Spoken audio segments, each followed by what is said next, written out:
ተሸክሜ ወደ መኝታ ክፍል ገባሁ። ልጆቹን ተኝተዋል። እዛ ትራስ ምናምን ወገቤ ስራ አደረኩና ቁም ሳጥን ላይ ተደግፌ አምላኬ ወይ አንተ እርዳኝ፣ ጽናቱን ብቻ ስጠኝ፣ ለበጎ ነው የፈተንከኝ። እኔ ግን ተፈትኛለሁ፣ ለበጎ ነው ፈተናው። አምላኬ ከዚህ ፈተና ብቻ አውጣኝ፣ እኔ ሌላ ነገር አልልም። ይሄንን ያወጣኝ ከእንግዲህ በኋላ ምንም የምታረገውን አድርገኝ ያልኩት ፈጣሪ በቃ ጸሎት ነው፣ ማልቀስ ነው። ከዛን አደርኩኝ። ማደርም አይደለም ከሌሊቱ ወደ 9 ሰዓት ምናምን ሲሆንም ተዛ ቁጭ ስላደርኩ ሁሉም ተኝተዋል። ልጁን አቅፍ ያለው ልጁ አስተኛለሁ ስልም አልተኛም አለ። ሆዱ በጣም ተነፍቷል። ቆሻሻው በጣም ብሏል። ምግብም እምቢ ብሎኛል። ጡጦም እምቢ ብሏል። ልጁ በቃ ለሞት ትንሽ ደቂቃ ይቀረውና ይዤው ተቀመጥኩ። ምንም ወገቤ ራሱ ተንቀጠቀጠ። ልጁን አቅፌ መጨረሻ ላይ ለማስተኛት ሞከርኩና ተኛልኝ። እዛው አጠገቡ ተኛውና እሱንም አስተኛሁት። እንቅልፍ ራሱ እንዴት እንደወሰደኝ አላውቅም። ምንም አለ እንቅልፍ ወሰደኝ ማለት ነው። ከዛ ሌሊት 11 ሰዓት ምናምን ሰውየው ስራ ሊሄድ ብድግ ብሎ ተነስቶ በር ከፈተ ማለት ነው። አሁን ሊነካካ ነው። እኔም እንቅልፍ ወስዶኛል። ማብራት ደግሞ አይበራም። ቤት ውስጥ ልጆቹ ስለሚተኙ ማብራት የውጭው አስፋልት ላይ የሚበራ መስኮቱ ከውጪ ስለሚበራ እሱ ብርሃን ልጁ ላይ ይታይልኛል። ትኩሳትን በጣም ትኩሳት አለው ህፃኑ። ልብሱ ምናምን ራሱ አልዘጋውለትም። ዝም ብዬ ከፋፍቼ ዳይፐሩን ምንም ከፋፍቼ የተውኩትና ከዛን ተኛሁኝ። እንቅልፍ ይዞኝ ጠፋ። ሌሊት እሱ ከእንቅልፉ ተነስቶ 11 ሰዓት በቃ ለስራ ነው የተነሳው። እሱ ራሱ ወደ ስራ ለመሄድ ሲነሳ በር ሲከፈት ሰማሁኝ። የደበር ድምጽ ማለት ነው። ብድግ ብዬ ደንግጬ በቃ ሌላ ምን በእንቅልፍ ልቤ ምን እንደሆንኩ እንዴት እንደተነሳው ምራቁ አላውቅም። ተነሳሁኝና ልጁን አየሁት። ልጁ ሳያው በህይወቱ የለም። አጠገቡ ነው የተኛሁት ግን አርፏል ማለት ነው። ከዛን አየሁት ብሎ እጁን ምናምን ዳበስኩት። ፊቱ ላይም ጎንበስ አልኩኝ። ትንፋሹንም አዳመጥኩኝ። ምንም ነገር የለም። ልጁ በህይወቱ ቀዝቅዟል። በቃ ሰገራውም ራሱ ለካ በዛን ሰዓት ነፍሱ በምትወጣበት ሰዓት ሰገራ አውጥቷል። ከዛም ሞተ። ሲሞት በቃ ምንም ነገር አላልኩም። ስንት ሰዓት እንደሞተ ራሱ እኔ በእውነት አላውቅም። አሁንም ሰዓት እኔ እንቅልፍ ወስዶኛልና ጨውኩኝ በቃ። ሰውየው ደግሞ ወደ ሽንት ቤት መግባት ትቶ ወደ ኩሽና ነበር የገባው በዛን ሰዓት ነው። ከዛን ጨውኩኝ። ሲጮህ ሮጦ መጣ። አየ ልጁ በህይወቱ የለም አርፏል ማለት ነው። ከዛ ሆስፒታል በዛን ሰዓት ወሰደ። ሴትዮዋም ከእንቅልፏ ተነሳች። ወሰዱት ሬሳውን ካጠገቤ። ከዛ ወደ ሆስፒታል ምናምን ይዘው ሄዱ። እዛ ሆስፒታልም አስመረመሩ። ምን አሉ ግን ያው የሰው እጅ አልነካም። እኔ ግን በእጄ ነክቼዋለሁ። ቢመረመርም ምንም ቢልም እኔ በዛ በድንጋጤ ማላቀም ሬሳ ራሱ ከሞተ በኋላ አይነካም ይባላል። እኔ ግን ነክቼዋለሁ። ከዛ ወሰዱት አስመረመሩት ምናምን ታየ። ከዛ በቃ ወስደው ቀበሩት። ከዛም በስንት ስቃይ ከዛ ቤት ሴትዮዋ የ6 ወር ደሞዝ እንኳን አልሰጠችኝም። ከዛ ወጣችኝ ከዛ ቤት። በጣም ያሰቃየችኝ። ከዛም በኋላ ራሱ ልጁ ካረፈ በኋላ ከተቀበረ በኋላ ራሱ በጣም ማለት ነው ለቤተሰቦች እንኳን እንደው የእነሱ ማግኘት ምንም ነገር አልችልም ነበርና ግን እንጃ በቃ እኔ ጸሎትም የቤተሰቦቼም ጸሎትም ሆነ አላቅም መድኃኒዓለም አባቴ ወላዲተ አምላክ ኪዳነ ምሕረትና ድንግል ማርያም በጣም ነው የምወዳቸውና ከዚህ ሁሉ ስቃይና ፈተና ወጥቼ ዛሬ ነው ቆሜ ከእናንተ ፊት እግዚአብሔርን እያመሰገንኩ ነውና መድኃኒዓለም ለኔ ያደረገልኝ ብዙ ነገሮች አሉና የእውነት ራሴ አሁን ወጥቻለሁ ከዛ ቤት። ሴትዮዋ በጓደኛዋ ምክንያት የጓደኛዋች ሙስሊም ያደረገቻትን ጓደኛዋን ሰራተኛ ወስዳ እኔን ደግሞ ለሌላ ጓደኛዋ 15000 ሪያል ሸጠችኝ ማለት ነው። ለሌላ ሰው ነው ሸጠችኝ። ከዛ ሌላ ሰው ቤት ገብቼ 6 አመት ነው የሰራሁት እዛ ሰው ቤት። ከዛ ደሞዜንም ራሱ ስጧት ብላ ደሞዜንም አላሰጡኝም እምቢ አለችኝ ምናምን። የ6 ወር ደሞዜን ከለከለችኝ። በዛ የቀረውን 1 አመት ደሞዝ ነበረብኝ። የ6 ወር ሰጣኝ። የ6 ወር አወጣችኝ ማለት ነው ከዛ ቤት። ልብሴን እንኳን አለበስኩም። ከዛ ቤት ስወጣ ድንገት ነው አወጣችኝ። ወላ ያስኩት እንኳን ደሞዝ አላልኩ፣ ፓስፖርት አላልኩ፣ ምንም ነገር አላልኩ። እቺን የግሬድ ሊወጣ ከዛ ቤት ጓደኛዋ ቤት ነው የገባሁት። 15000 ሸጣኝ። እዛ ጓደኛዋ ቤት ኢትዮጵያ ገብቼ ከቤተሰቦቼ ጋር ተገናኝቼ እንደገና ተመልሼ እዛ ሳውዲ ሄጄ ጓደኛዋ ቤት 6 አመት ከሰራው ከ6 አመት ባለ ደግሞ ወደ ሀገሬን ተመለስኩኝ። አሁን ደግሞ ዞሬ ቢያንስ ከ10 አመት በኋላ ወደ ዱባይ መጥቼ አሁን 1 አመቴ ነው ዱባይ ላይ ማለት ነው። እና እግዚአብሔር ይመስገን አሁን ጥሩ ቦታ ላይ ነኝ ያለሁት። ያንንም በሁሉ ቆጥሮልኝ ዛሬ ፈጣሪ ከፊቱ ያቆመኛል። እውነት አንድ ነገር ልጠይቅሽ። አሁን ፈተና ስታሳልፍ ምን ተረዳሽ? ከዚህ ተረዳሽው ነገር ምን አለ እስቲ? የተረዳውማ የእግዚአብሔር ቸርነት ብዛቱ አምላካችን ፈጣሪያችን ኢየሱስ ክርስቶስ እኛን ፈጥሮ አልጣልንም በእውነት ማለት ነው። እግዚአብሔር በጣም ስለሚወደኝ የፈተነኝ እግዚአብሔር በጣም የተፈተንኩኝ ግን ስለወደደኝ የፈተነኝ። ፈተናውን ታግሼዋለሁ የእውነት ማለት ነው። ከሰው የሚታገሰው ፈተና ከኔ ይበልጣል ብዬ አላስብም። ግን እግዚአብሔር ስለወደደኝ በህይወት አቁሞኛል። ራሴንም በማጠፋበት ሰዓት ቢላ እንኳን ባነሳሁበት ሰዓት እጄን የሚይዘኝ ነገር ነበረ። በቃ አታንሹ የሚለኝ ከጆሮዬ ስር እያወጣና እግዚአብሔር የእውነት በጣም ይወደኛል። እኔ ፈጣሪን አላውቅም። ለቸር መድኃኒዓለም ምስጋና ምን ብዬ እንደምከፍል ራሱ አላውቅም። እንጃ በጣም ነው የሚከብደኝ። እውነት ለመናገር እየሰማችሁት ነው የሚመናል። ጆሮ ያለ ሰው ይስማ።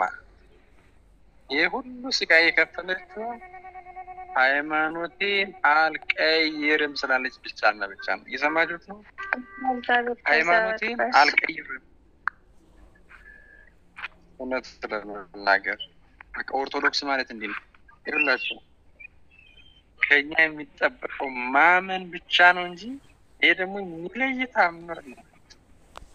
እኔ የሞተ ሰው ማስነሳት ማን ነው የሚያውቀው? ክርስቶስ ሰምራ ነው የሚያውቀው። ክርስቶስ ሰምራ እናታችን አንድ ሰው አንድ አገልጋይ በእጇ ሲሞተው አለቀሰች። ምን ነው አምላኬ ሆይ የካህን ሚስት ሆኜ ነፍሰ ገዳይ ልባል ነው ወይ? ምን ነው ነፍሰ ገዳይ ልታረገኝ ነው ወይ? ይሄን ነፍስ ያስነሳኛለች። 3 ቀን ጸሎት አድርጋ የሞተችበትን ሰራተኛ አስነስታለች። እዛ በኋላ ነው እንግዲህ እኔ በከተማ ሆኜ የሞተ ሰው ካስነሳልኝማ ወደ ገዳም ቢሄድ ደግሞ ምንኛ ታድዬ ነው ብላ ነው ትዳሯን ልጆቿን 12 11 ልጆቿን አንዷን አዝላ ገዳም የገባች እናታችን ክርስቶስ ሰምራ። የሚደንቅ ታምር ነው። እየሰማችሁት ነው። ክርስቶስ እግዚአብሔርን ማመን ይሄ ነው።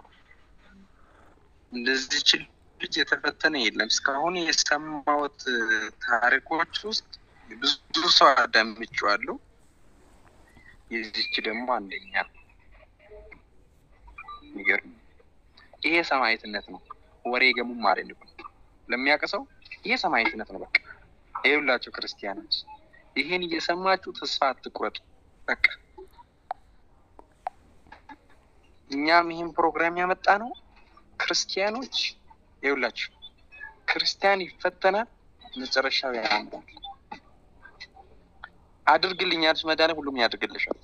ወንታትና ወርየትን ዋን እንዳዩ መዳረም ይስብራወት ገሩ ድርስኔ ታማኝ ተውቃምና ታምነች።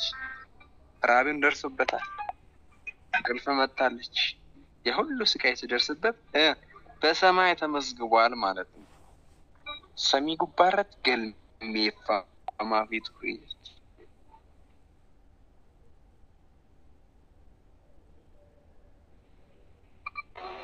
እውነት እግዚአብሔር ባርክሽ ከመጨረሻ ይሄን ልቦናሽን እግዚአብሔር ብሮ ያርግልሽ።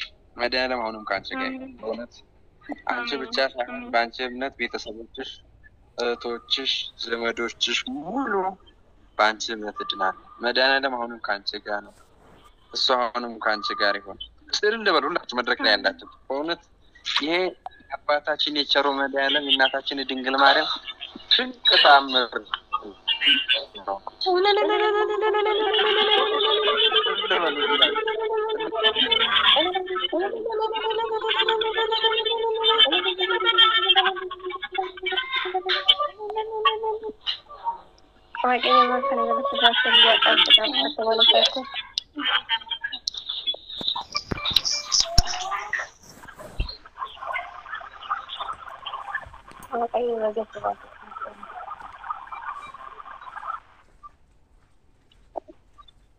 Kan baay'ee dhagaan kun immoo anaaf adda.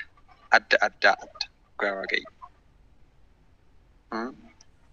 beeloo waan majruu deewachuun aan majruu garuu namni harka nama biratti du'e du'a kaasifate manna የትልቅ ሰማዕትነት ነው ማለት ነው እግዚአብሔር በእውነት እስከ መጨረሻ ካንተ ይሄን ጽናት ይሰጥሽ አረ ስንቱ ነው ሃይማኖቱን የቀየረ ምጨየንቱ ነው ዳመንታሽ ጅርቴ እኮ ምን አንጋሪ ከነማ ፈተ ጋሪ ፈቲ ስሬ ጋር ረጽስቲ ኩኑን ድረንገው ገሩሞ ሙጻዱ የከና ዱአና ከሰሶ ጀቴሪንከው አያችሁ የቱ ይበልጣል ይኸውላችሁ ይሄ ልጅ ህይወቱ በእጅ ቢያልፈው መዳንንም እቺ ልጅ ባይጠብቃት እሷም አብሮ ይገሉ ነበር ያለ ምንም ጥርጥር ያ ሁሉ የጠበቃት እስከ ጥግ እሱ ነው ማለት ነው ሃይማኖትን ስትጠብቂ እሱ ደግሞ ጠበቀሽ ድንግል ማርያም ሆኑን ካንቺ ጋር በርች በሃይማኖትሽ ጠንቀ ይሄ ምስክርነት በሄርሽበት በአደባባይ ተናገር ያለ ምንም ፍርሃት ይማሩ ለሆዳቸው ብሎ ሃይማኖታቸውን የሸጡ ሆዳሞች ይማሩ ይስሙ ከዚህ አሳማዎች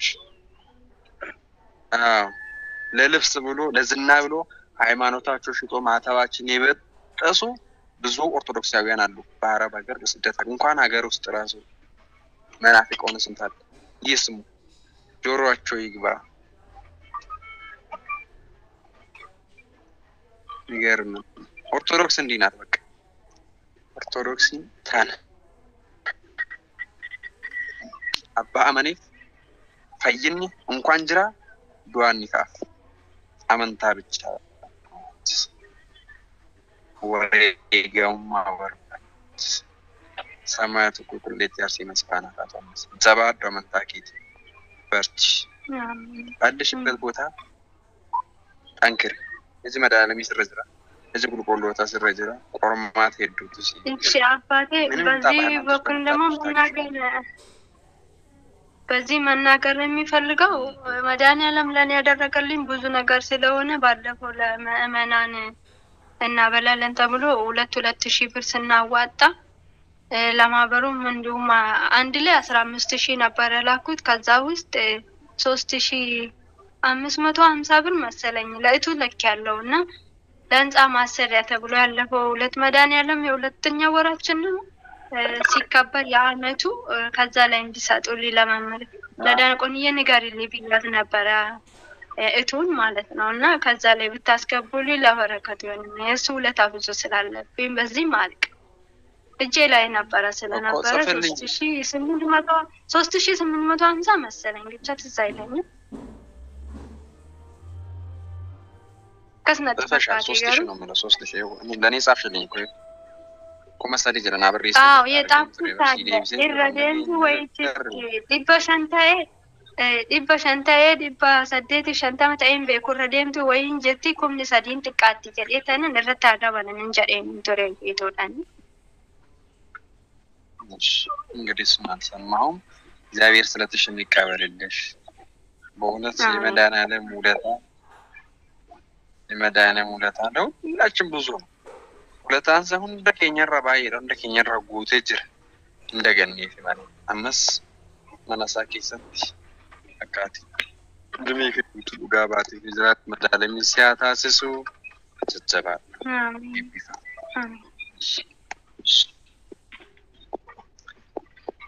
ሚገርም ለዚህ ነው እንግዲህ እንደዚህ አይነት ታምራቶች እንደዚህ አይነት የኦርቶዶክስ